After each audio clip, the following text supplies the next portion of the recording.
Hi, my name is Robert. Please read the comments in the About section of this video. It has valuable information and updates. My YouTube channel has a disclaimer video that I encourage you to watch. And please like, share, and subscribe. I hope you found what you're looking for. Thank you very much for watching. In this video, I'm going to show you how to remove the glove box and the glove box door on a X series Volvo, also the panel under it. First thing you do is open the glove box door. If for some reason that is your problem, under the handle there's a latch that when you pull this up, it actually moves a latch counterclockwise and pushes the release latch inside the door as such. This is how the latch mechanism works. If you look up in there, when you pull the latch up, it moves that mechanism counterclockwise, and it also moves your pin over that way, and then the door comes down. So this is actually in the way of the release. When it moves over, the release is able to come open.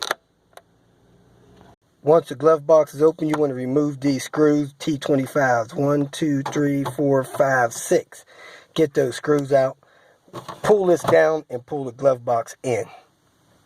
Every once in a while, these glove boxes will stick to the vinyl, so sometimes you do have to pull them real hard. Usually, a hand on each side will get them out. So,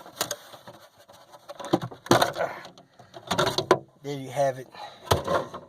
That is out. Now, to get the panel under this removed, you pull a screw there, you pull a screw there. You have this screw and this screw pulled. As you can see, that lower panel, it has a little bit of a latch. Push that down and the panel will fall down. It has an electrical connector there that you unplug, and it's actually supposed to be supported close to the firewall by two guides. A guide on that side and a guide on that side. Those guides, one of them goes in there and the other one goes over on the passenger side right there. That holds the forward side of that panel in. Just grab the wire, pull it to unplug it. Now, if you need to remove this door, you can actually replace this trim just by pulling these 3 screws, but we're going to go further than that. So you need to release these claps, these supporting arms in there, and you need a very small flat tip screwdriver or something that's very stiff to push down in that little access hole and release the latches. Small utility flat tip screwdrivers work. I don't have one on me, so I'm going to try this small torque screw that I have. Get that down in there as far as I can and try to work that release out of it. So let me get it down a little further with 2 hands and get that released and pop it up that way. Again, this was a little bigger than I needed, but you got to get something down there and you pry in that little tab to release the arm. So the other side's released. Now to get the door off, I pull these 4 screws, 2 on each hinge. Once you get all 4 screws out, you work the door hinges up and off of the dash frame, lift the door away. Now, if you need to take the door apart to try to do something else, I think those are T15s. You could take the 4 screws apart on the corners and maybe this one here. And then, of course, the 3 across this trim piece. And you could take this facing off of the door itself. Now, when you go to put this stuff back together, of course, all of these mounts are plastic. They're probably brittle. Don't tighten those screws in there. Just snug them down, and that ought to be good. Everything will hold fine. Today I went by the junkyard, got a couple things. It's really too windy out to be doing much. The wind around here blows real hard and blows dirt up in the air. It's kind of a mess. So I'm going to try to clean this vehicle out here, the donor car, and do whatever is left on it and see what else today has. It's going to be a light tinkering day. I'm going to be replacing the upstream and downstream O2 sensors in this. I think it's a 99 or 2000 Mercury Villager. One of them is a short one right behind the radiator. The other one's a long one that goes through the floor. I believe I already have a video showing you how to replace the front one. That is essentially right down there. You can see it, short wire, and I'll video doing the other one, the long one, going under the floor. One of the things that's useful to do when replacing O2 sensors is reset the ECU computer. These computers store information, and they have learned how to cope with the degrading sensors that was in there. So what I normally do is I disconnect both battery posts, I tie both of those battery cables together, and that is supposed to deplete all of the energy stored in the ECU and allow that ECU to be emptied, so that when you start the car, it'll be forced to relearn the new sensors that you're installing. If you don't do that, it may take a while for the car to learn the new sensors. May take 1,000 or 2,000 miles, and that can cause codes to return and stuff like that. So do reset the ECU. There's the rear O2 sensor. As you can see, it strings along and it goes into the floor of the vehicle. If you look under the front seat from the back side, you can see that sensor connection there at the carpet. So I'm going to put the tool on there, break that loose, and replace this sensor. This is the new rear O2 sensor order from Rock Auto. It's a Bosch made sensor. It looks original OEM, not counterfeit. So I'm going to use this to replace the rear O2 sensor. They also call it the downstream.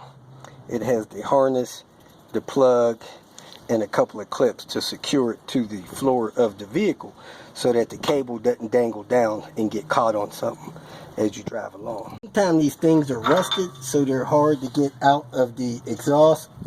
So you take the tool, you slip it over the wire, you put it in a position where you can put your breaker bar on there.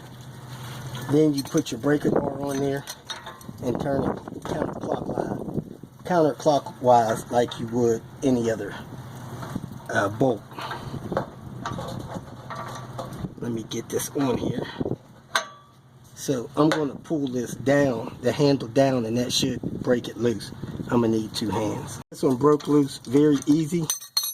So now, as you can see, I can turn it without the breaker bar on there and just go ahead and turn it out. If they've been replaced before, or if you're in a rust-free environment like we are, you have that kind of success. It's got a little condensation on it. If not, you got to fight with it. So up here, you can just break these out, which is fine. Now I'm going to go inside and undo the plug. Looks like a relatively easy standard clip. You push in on this rigid tab and you should be able to unplug it. As you can see, it came loose really quick. Now I'm going to work the plug either way, in or out. It doesn't matter. I think the sensor will come through this hole. So it'll probably come through if I didn't have the tool on it. Okay, I pulled the tool off of it. Now it comes out. So I'm going to push the replacement down in there. And for the sake of not twisting the wire up too much, I'm going to put it into the exhaust, tighten it up before I plug it in on this end. That way, if it needs to unwind or twist, it can. Down here, remove the dust cap from it. It does have anti-seize on the threads, so it don't get stuck in there. I normally torque them in there as tight as I do an oil pan bolt. That'll be about 18 or 20 foot-pounds. It has a crush washer on it as well. Apologize for the wind. I normally turn it back 4 or 5 turns, and because of the cord will be wound, then I'll put it in there and thread it. Be careful you don't cross-thread it, because if you cross-thread it, you'll either need to get your manifold or exhaust replaced, or you'll need to have another receiver tapped in. So there it is. It's snug in there. Now I'm going to put the tool on there and tighten it down. So slide the tool over the wire, put it in a position where you can tighten it with your wrench. I have the sensor in and tight. I have the first clip secured there, the second one there. Now I'm going to go and work the plug in so that it seals any weather out of the vehicle, and I'm going to plug it in. So up here you got to work the plug around the carpet and then go down and make sure it's in the floor right, and it's all the way around there, and then you want to plug it in. Make sure it clicks when you plug it in. It should only go in one way. It's got a ridge in the plug there, a ridge in the plug there. So you could put some dielectric grease on there if you want.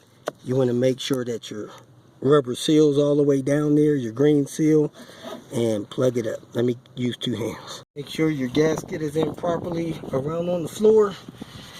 You come up top, make sure everything is correct up top. Tuck the cord away as best you can and hook your battery back up and see if your codes are clear and drive it. It should learn the new sensor within 200 miles. When you're hooking up your battery, hook the positive up first, then the negative. Tighten it down, spray it with something to protect them from getting corroded. And when you're unhooking the battery, you unhook the negative first.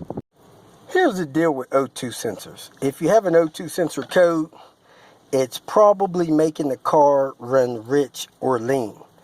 If the sensors are older than 10 years or have more than 100,000 miles on them, it's probably best to just replace them and then troubleshoot from there. O2 sensors, mass airflow sensors, map sensors, those things were not meant to last forever. If you're suffering with fuel, mile per gallon degradation or codes, they probably just should be replaced. Bosch is a good reputable brand. However, it's best to get the sensors that match the OEM manufacturer's initial use. And for instance, if your car was sent out of the factory with Denso sensors, you might want to get Denso. If it was sent out of the system with Bosch, you might want to get Bosch, so on and so forth. And now I have the battery reconnected. Since I had the battery disconnected, it should have cleared my check engine light. Some don't, so you'll need a tool to correct that. So let me find the key, start the vehicle, make sure the check engine light is no longer lit. Alright, here we go. Vehicle started right up. Idling a little rough. It'll do that when it has new sensors. It has to learn the sensors. Let me go ahead and give this vehicle back to the neighbor. Ooh-ah. If you feel that this information was useful, please like it and share it with your social media friends. You can subscribe to my channel so that you will get notifications of future videos that I post. You can follow me on Twitter, and if you need to contact me directly, please visit my website. And if you have any questions, leave them below, and someone or myself will reply to them. Again, thank you very much for watching.